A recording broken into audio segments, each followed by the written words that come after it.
بسم اللہ الرحمن الرحیم۔ محترم ساتھیوں، آج کی ویڈیو میں ہم بات کریں گے کہ نبی کریم صلی اللہ علیہ وآلہ وسلم نے امیر معاویہ بن ابی سفیان کو بد دعا کیوں دی، اس کی وجہ کیا تھی اور اس کے اثرات امیر معاویہ کی زندگی پر کیسے مرتب ہوئے، اور مستند صحیح راویوں اور تاریخ کی کتابوں میں اس واقعہ کی حقیقت کے بارے میں کیا روایت پیش کی جاتی ہیں۔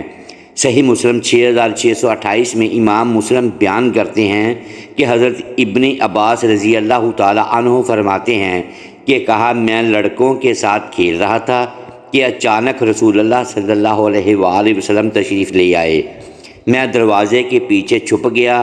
آپ صلی اللہ علیہ وآلہ وسلم میرے پاس آئے اور میرے دونوں شانوں کے درمیان شفقت سے اپنے کھلے ہاتھ سے ہلکی سی ضرب لگائی اور فرمایا، جاؤ میرے لیے معاویہ کو بلا لاؤ تاکہ میں اس سے کچھ لکھوا لوں۔ میں نے جا کر امیر معاویہ سے بیان کیا تو امیر معاویہ نے مجھے کہا کہ میں کھانا کھا رہا ہوں۔ میں نے نبی کریم صلی اللہ علیہ وآلہ وسلم سے آ کر کہا کہ معاویہ کھانا کھا رہے ہیں۔ حضور صلی اللہ علیہ وآلہ وسلم نے دوبارہ مجھ سے فرمایا، جاؤ معاویہ کو بلا لاؤ۔ میں نے پھر آ کر معاویہ کو بتایا تو انہوں نے مجھے پھر وہی جواب دیا اور میں نے بھی حضور صلی اللہ علیہ وآلہ وسلم کو آ کر وہی جواب دیا کہ وہ کھانا کھا رہے ہیں۔ جب تیسری مرتبہ یہ ہوا تو حضور صلی اللہ علیہ وآلہ وسلم نے فرمایا، اللہ اس کا پیٹ نہ بھرے۔ امام طبری کے مطابق حضرت معاویہ رضی اللہ تعالی عنہ کو حضرت ابن عباس رضی اللہ تعالی عنہ بلانے گئے تو وہ روٹی کھا رہے تھے۔ وہ دیکھ کر واپس آ گئے اور آپ کو بتا دیا۔ اس سے یہ معلوم نہیں ہوتا کہ حضرت ابن عباس رضی اللہ تعالی عنہ نے حضرت معاویہ رضی اللہ تعالی عنہ کو بھی آپ کے بلانے کی اطلاع دی تھی یا فوراً آنے کے لیے کہا تھا۔ اس لیے آپ نے عربوں کی عادت کے مطابق بے تکلفی کا اظہار کرتے ہوئے فرمایا، اللہ اس کا پیٹ نہ بھرے، یعنی جس طرح آج بھی ساتھی اور دوست بے تکلفی سے کھانا کھانے والے کو کہہ دیتے ہیں تیرا پیٹ ہے یا تنور بھرنے کا نام ہی نہیں لیتا، جیسے نبی کریم صلی اللہ علیہ وآلہ وسلم نے سلیم کی یتیم بچی کو کہا تھا اس کی عمر نہ بڑھے۔ ایسے مواقع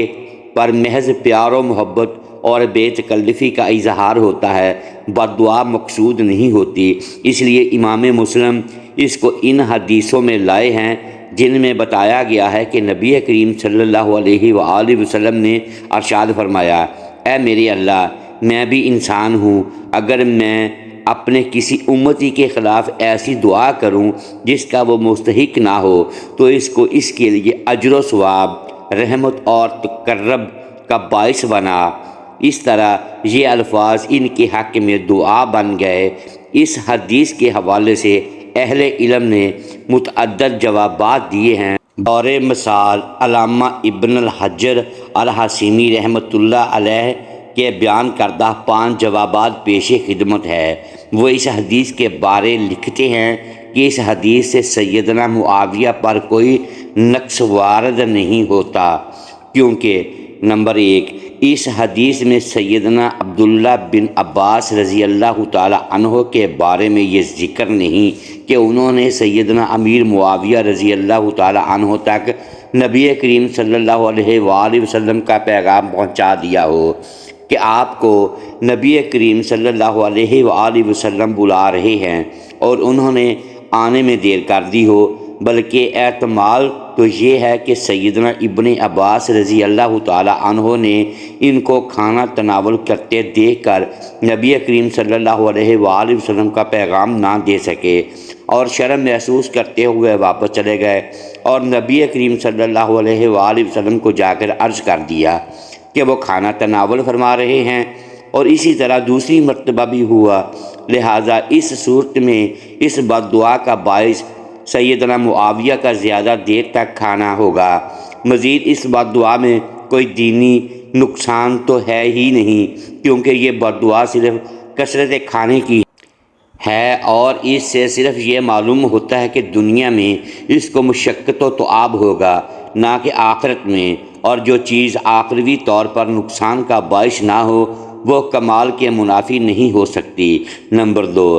دوسری وجہ بیان کرتے ہوئے لکھتے ہیں بالفرض اگر سیدنا عبداللہ بن عباس رضی اللہ تعالی عنہ نے نبی کریم صلی اللہ علیہ وآلہ وسلم امیر معاویہ کو نبی صلی اللہ علیہ وآلہ وسلم کا پیغام پہنچا دیا تو ہو سکتا ہے کہ سیدنا امیر معاویہ رضی اللہ تعالی عنہ نے یہ سمجھا ہو کہ نبی کریم صلی اللہ علیہ وآلہ وسلم کے اس فرمان کی تعمیل میں گنجائش ہو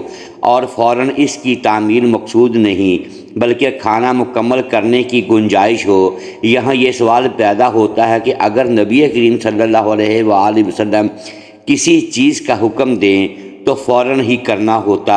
خواہ نماز ہی کیوں نہ ہو، تو اس کا جواب یہ ہے کہ سیدنا امیر معاویہ اس سے واقف نہ ہوں گے۔ اس صورت میں بھی ان کا عذر واضح ہے۔ نمبر 3، تیسری وجہ بیان کرتے ہوئے رقم تراز ہیں یہ کلمات کہتے وقت بد دعا کا ارادہ اور نیت نہ ہو، جس طرح آپ صلی اللہ علیہ وآلہ وسلم نے اپنے بعض صحابہ کرام رضوان اللہ علیہم اجمعین کو فرمایا تیرے ہاتھ خاک آلود ہو جائیں،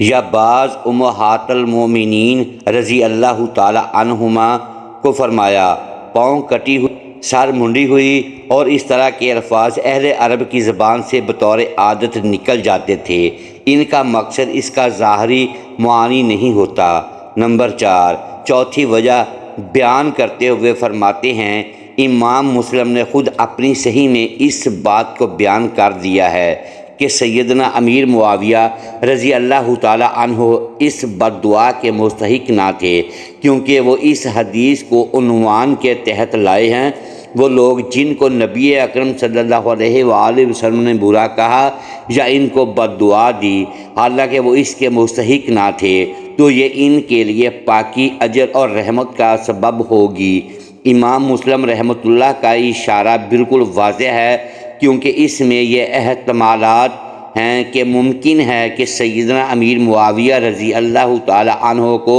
نبی اکرم صلی اللہ علیہ وآلہ وسلم کے بلانے کی اطلاع ملی ہو، مگر انہوں نے سمجھا ہو کہ فوراً حاضری مقصود نہیں ہے، یا وہ یہ سمجھتے ہوں کہ یہ حکم فوراً ضروری نہیں، جیسا کہ اکثر علماء اصول کا مذہب ہے۔ ان احتمالات کے ہوتے ہوئے جو سیدنا امیر معاویہ رضی اللہ تعالی عنہ کے کمال نکاحت اور مرتبے کے لائق ہیں، یہ بات صاف ظاہر ہے کہ وہ اس بد دعا کے مستحق نہ تھے، لہٰذا یہ بد دعا ان کے لیے باعث پاکیزگی و ثواب پر مبنی ہوگی۔ نبی اکرم صلی اللہ علیہ وآلہ وسلم نے فرمایا مجھے بھی غصہ آتا ہے جس طرح تمہیں غصہ ہے، لہٰذا جس کو میں برا کہوں یا اس پر لعنت کروں یا اس کو بد دعا دوں اور وہ مستحق نہ ہو تو اے اللہ میرے اس فعل کو اس کے لیے باعث پاکیزگی و ثواب و رحمت بنا دے۔ نمبر 5، پانچویں وجہ بیان کرتے ہیں یہ حدیث مبارکہ سیدنا امیر معاویہ رضی اللہ تعالی عنہ کے مناقب میں ہے، کیونکہ سیدنا امیر معاویہ رضی اللہ تعالی عنہ کے لیے دعا ہے نہ کہ یہ بد دعا ہے، اور امام نووی علیہ رحمہ نے اس کی تصریح فرمائی ہے۔ بعض لوگ اس حدیث شریف کو لے کر شان سیدنا امیر معاویہ رضی اللہ تعالی عنہ کو گھٹا رہے ہیں کہ آقا صلی اللہ علیہ وآلہ وسلم نے آپ رضی اللہ تعالی عنہ کو بد دعا دی۔ اس حدیث کی شرح میں ابن خلدون اور امام زہری کیا لکھتے ہیں وہ بھی ملاحظہ کیجئے۔ یہ حدیث پاک صحیح مسلم شریف میں مذکور ہے، مگر اس سے سیدنا امیر معاویہ رضی اللہ تعالی عنہ کی شان پر کوئی اعتراض واقع نہیں ہوتا۔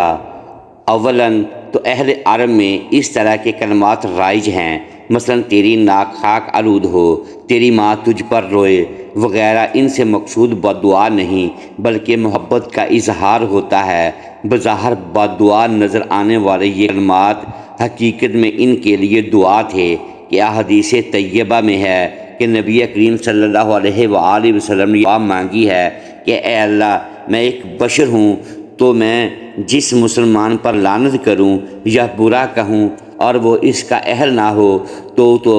اس کے لیے اس طہارت اور اجر کا سبب بنا دے۔ صحیح مسلم۔ اس واقعہ میں بھی آپ چونکہ بد دعا کے اہل نہیں تھے تو یہ بد دعا نہیں بلکہ آپ کے لیے دعا تھی، جس کا اثر یہ ظاہر ہوا کہ آپ پہلے نہایت غریب تھے، مگر پھر اللہ عز و جل نے آپ کو مالدار کر دیا، حتیٰ کہ آپ کے پاس سے حسنین کریمین کے لیے ہدایہ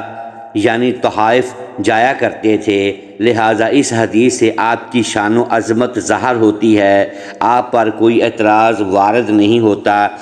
حکیم الامت مفتی احمد یار خان نعیمی علیہ رحمہ تفصیل بیان کرتے ہیں ہوئے اپنی کتاب امیر معاویہ پر ایک نظر میں فرماتے ہیں، معترض نے اس حدیث کو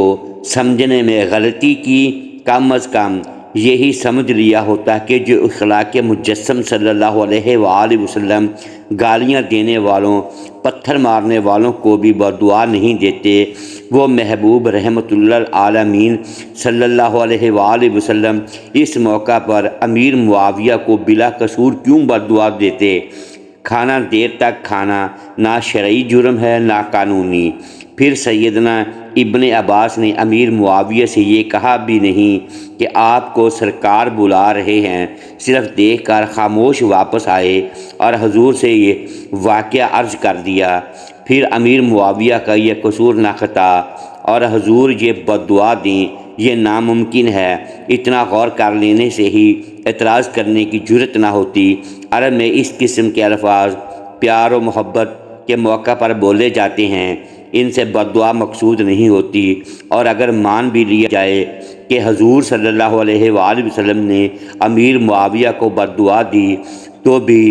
یہ بد دعا امیر معاویہ کے لیے دعا بن کر لگی۔ اسی دعا کا نتیجہ یہ ہوا کہ اللہ تعالیٰ نے امیر معاویہ کو اتنا بھرا اور اتنا مال دیا کہ انہوں نے سینکڑوں کا پیٹ بھر دیا، ایک ایک شخص کو بات بات پر لاکھوں روپیہ انعام دیے، کیونکہ حضور صلی اللہ علیہ وآلہ وسلم نے اپنے رب سے عہد لیا تھا کہ مولا اگر میں کسی مسلمان کو بلا وجہ لعنت یا بد دعا کر دوں تو اسے رحمت، اجر اور پاکی کا ذریعہ بنا دینا۔ اب اہل شیعہ کا موقف بیان کیا جاتا ہے، جو کہ اوپر بیان کردہ بیانات اور موقف سے بالکل متصادم اور متضاد ہے۔ اوراق غم کے مصنف امام جوہری مرتضوی لکھتے ہیں کہ ابن عباس رضی اللہ تعالی عنہ کے بیان کردہ اس حدیث میں جو امیر معاویہ کو بد دعا دی گئی ہے وہ اصل میں بد دعا ہی تھی۔ اس کی شرح میں وہ لکھتے ہیں کہ امیر معاویہ کے دور سے پہلے خطبہ کھڑے ہو کر دینا نبی صلی اللہ علیہ وآلہ وسلم کی سنت تھی، لیکن امیر معاویہ کا پیٹ اس قدر بڑھ گیا تھا، یعنی وہ اس قدر فربہ مائل ہو گئے تھے کہ وہ کھڑے ہو کر خطبہ نہ دے پاتے تھے، بلکہ انہوں نے بیٹھ کر خطبہ دینا شروع کیا، اور یہ اس کے بعد ایک بدعت کے طور پر رائج ہو گیا۔ وہ اس حدیث کی شرح میں امیر معاویہ کے بڑے ہوئے پیٹ کو مذکر بنا کر امیر معاویہ کے اوپر اس بد دعا کو صادر کرنے کی کوشش کرتے ہوئے نظر آتے ہیں۔ اس کے علاوہ دیگر اہل تشیع کی کتابوں میں بھی امیر معاویہ کے اوپر اس حدیث کو بد دعا کے طور پر ثابت کیا جاتا ہے۔ محترم ساتھیو، امید کرتے ہیں آج کی یہ ویڈیو آپ کو پسند آئی ہوگی۔ ناظرین گرامی، اگر اس ویڈیو میں